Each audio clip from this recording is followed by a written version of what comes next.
सुप्रभात बच्चों। अब अगला पद आरंभ करते हैं। मैया हों न चरै हों गाय, सिगरे ग्वाल घिरावत मोसो, मेरे पाई पिराई। जो न पत्याहूँ पूछ बलदाहू, अपनी सौ दिवाई। यह सुन माई जसोदा, ग्वालिन गारी देत रिसियाई। मैं पठवत अपने लरिका को, आवे मन बहराई। सूर श्याम मेरो अति बालक, मारत ताहि रिंगाई। इस पद में श्री कृष्ण माता यशोदा से ग्वाल बालों की शिकायत करते हुए कह रहे हैं कि वे अब गाय चराने के लिए वन नहीं जाएंगे। मैया हों न चरै हों गाय। व्याख्या देखिए। स्वभाव के अनुरूप श्री कृष्ण माता यशोदा से कहते हैं कि हे माता, मैं गाय चराने नहीं जाऊंगा। क्यों नहीं जाऊंगा? क्योंकि सिगरे ग्वाल घिरावत मोसे, मेरो पाँव पिराने। सभी ग्वाल मुझसे ही अपने गांव को घेरने के लिए कहते हैं। इधर उधर दौड़ते दौड़ते मेरे पाँव में पीड़ा होने लगती है। जो न पत्याही पूछ बलदाहू, उही अपनी सौ दिवाई। अगर तुम्हें मेरी बात पे विश्वास नहीं है तो बलराम को अपनी सौगंध दिलाकर पूछ लो। यह सुनकर माता यशोदा ग्वाल बालों पर क्रोध करती हैं, उन्हें गाली देती हैं। सूरदास जी कहते हैं, माता यशोदा कह रहे हैं कि मैं तो अपने पुत्र को केवल मन बहलाने के लिए वन भेजती हूँ और एक ग्वाल बाले उसे इधर उधर दौड़ाकर परेशान करते हैं। काव्यगत सौंदर्य देखिए। इसमें प्रस्तुत पद में बालक श्री कृष्ण के दुख भरी शिकायत और माता यशोदा का ममता प्रेरित क्रोध दोनों का बहुत ही स्वाभाविक चित्रण किया गया। भाषा ब्रज है, छंद गेय, रस वात्सल्य, अलंकार इसमें है, पाई पिराय तथा सूरश्याम में अनुप्रास, गुण माधुर्य। अब अगला, सखी री मुरली लीजय चोरी, जिन गोपाल कीन्हें अपने बस, प्रीत सबन की तोरी। छिन एक घर भीतर निसिवासर, धरत न कबहू छोड़ी। कबहू कर कबहू अधरन कटि, कबहू खोसत जोरी। ना जाने कुछ मोल मोहनी, राखे अंग अंग भोरी। सूरदास प्रभु को मन सजनी, बांधो राग की डोरी। सखी री मुरली लीजे चोरी। प्रसंग, इस पद में सूरदास जी ने वंशी मतलब बांसुरी के प्रति गोपियों के ईर्ष्या भाव को व्यक्त किया है। गोपियाँ श्री कृष्ण के वंशी को अपनी सौतन समझती हैं। एक गोपी दूसरी गोपी से कहती है, सखी अब हमें श्री कृष्ण की यह मुरली चुरा लेनी चाहिए, क्योंकि इस मुरली ने गोपाल को अपनी ओर आकर्षित कर लिया है और श्री कृष्ण ने भी मुरली के वशीभूत होकर हम सभी को भुला दिया है।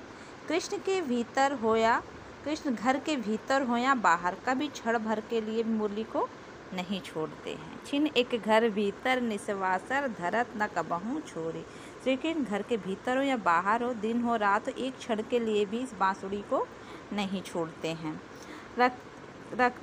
कभी हाथ में रखते हैं, कबहू कर, कब हाथ में रखते हैं, कबहू अधरन, कभी अपने होंठों पे रखते हैं, कटि कबहू खोसत जोरी, और कभी अपने कमर में खोस लेते हैं। इस तरह से श्री कृष्ण से कभी भी अपने से दूर नहीं करते। यह हमारी समझ में नहीं आ रहा है कि वंशी ने कौन सा मोहिनी मंत्र श्री कृष्ण पर चला दिया है जिससे श्री कृष्ण पूर्ण रूप से उसके वश में हो गए। सूरदास जी कहते हैं कि गोपियाँ कह रहे हैं कि हे सजनी, इस वंशी ने, इस बांसुरी ने श्री कृष्ण का मन प्रेम की डोर से बांधकर कैद कर लिया है। काव्यगत सौंदर्य देखिए। में भाषा ब्रज है, शैली मुक्तक, छंद गेय पद, रस श्रृंगार, क्योंकि इसमें गोपियों प्रेम का वर्णन है इसलिए श्रृंगार रस, गुण माधुर्य, अलंकार राग की डोरी में रूपक तथा संपूर्ण पद में अनुप्रास अलंकार। अगला, ओधो मोह ब्रज बिसरत नाही, वृंदावन गोकुल वन उपवन, सगन कुंज की छाएं। प्रातः मात समय माता जसुमत, अरुनंद देख सुख पावत। माखन रोट दयो सजायो अति हित सात खवावत। गोपी ग्वाल बाल सब संग खेलत सब दिन हसत सिरात। सूरदास धन धन ब्रजवासे जिनसे हित जदु तात। प्रसंग देखिए इसका। प्रस्तुत पद में उद्धव जो कि श्री कृष्ण के मित्र थे और ये निराकार ब्रह्म के उपासक थे। प्रस्तुत पद में उद्धव ने मथुरा पहुंचकर श्री कृष्ण को वहां की सारी स्थिति बताई, जिसे सुनकर श्री कृष्ण भावाविभोर हो गए। इस पर वो उद्धव से अपनी मनोदशा व्यक्त करते हैं। श्री कृष्ण उद्धव से अपनी मनोदशा व्यक्त करते हुए कहते हैं कि हे उद्धव, मुझसे ब्रज भूलता नहीं है। हे उद्धव, मैं ब्रज को भूल नहीं पा रहा हूँ, विचार नहीं पा रहा हूँ। उनकी दीन दशा सुनी और उन्हीं के ध्यान में खो गया हूँ। वे उद्धव से कहते हैं कि मैं ब्रज को भूल नहीं पाता। वृंदावन और गोकुल के वन उपवन सभी मुझे बहुत याद आते हैं।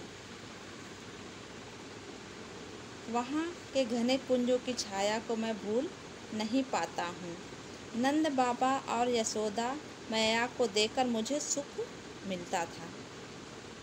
वह मुझे रह रहकर स्मरण हो आता है। वे मुझे मक्खन, रोटी और भली प्रकार जमाया हुआ दही कितने प्रेम से खिलाते थे। ब्रज की गोपियाँ और ग्वाल बालों के साथ खेलते हुए मेरे सभी दिन हंसते हुए बीता करते थे।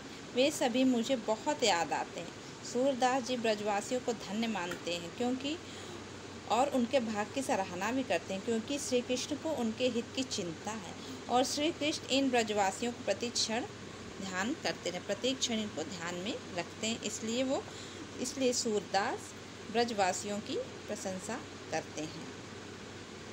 काव्यगत सौंदर्य देखिए। भाषा ब्रज, शैली मुक्तक, छंद गेयपद, रस श्रृंगार, गुण माधुर, अलंकार ब्रज विस्तृत, वृंदावन गोकुल वन उपवन में अनुप्रसाद। उद्धव के द्वारा योग का संदेश भेजने तथा कहने में कि मुझसे ब्रज नहीं भूला जाता में विरोधाभास। अगले में आते हैं हम। उद्धव मन न भय 10-20, एक हुतो सो गए श्याम संग को अवराधे ईस। इंद्र शिथिल भई केसों बिन ज्यों देहि बिन शीस। आशा लगी रहत तन श्वासा जिह कोटि बरीस। तुम तो सखा श्याम सुंदर के सकल जोग के ईस। सूर हमारे नंद नंदन भी नहीं जगदीश। प्रसंग देखिए। प्रस्तुत पद भ्रमर गीत प्रसंग का एक सरस अंश है। श्री कृष्ण के मथुरा चले जाने पर गोपियाँ अत्यधिक व्याकुल हैं। उद्धव जी गोपियों को योग का संदेश देने मथुरा से गोकुल आए हैं। गोपियाँ योग की शिक्षा ग्रहण करने में अपने को असमर्थ बताती हैं और अपनी मनोव्यथा को उद्धव के समक्ष व्यक्त करती हैं। व्याख्या देखिए। गोपियाँ उद्धव कहते हैं, हे उद्धव, हमारे मन 10-20 नहीं, हमारे पास 10-20 मन नहीं है। एक हुतो सो गए श्याम संग को अवराध, हमारे पास एक ही मन है जो श्याम के साथ, हमारे आराध्य कृष्ण के साथ चला गया है। और अब हम किस मन से तुम्हारे ईश्वर की आराधना करें। अर्थात बिना मन के ब्रह्मा की आराधना संभव नहीं है। श्री कृष्ण के बिना हमारी सारी इंद्रियां निष्क्रिय हो गई हैं और हमारी दशा बिना सिर के प्राणी जैसी हो गई है। हम कृष्ण के बिना मृतवत हो गई हैं। जीवन के लक्षण रूप में हमारे श्वास केवल इस आशा में चल रही हैं कि श्री कृष्ण मथुरा से अवश्य लौटेंगे और हमें उनके दर्शन प्राप्त होंगे। श्री कृष्ण के लौटने की आशा के सहारे तो हम करोड़ों वर्ष तक जीवित रह लेंगे। गोपियाँ उद्धव से कहती हैं कि हे उद्धव, तुम तो कृष्ण के अभिन्न मित्र हो और संपूर्ण योग विधा तथा मिलन के उपायों के ज्ञाता हो। यदि तुम चाहते हो तो हमारा योग मिलन अवश्य करा सकते हो। सूरदास जी कहते हैं कि गोपियाँ उद्धव से कह रही हैं कि हम तुम्हें यह स्पष्ट बता देना चाहते हैं कि नंद जी के पुत्र को छोड़कर हमारा कोई आराध्य नहीं, हम तो उन्हीं की परम उपासिका हैं। काव्यगत सौंदर्य देखिए।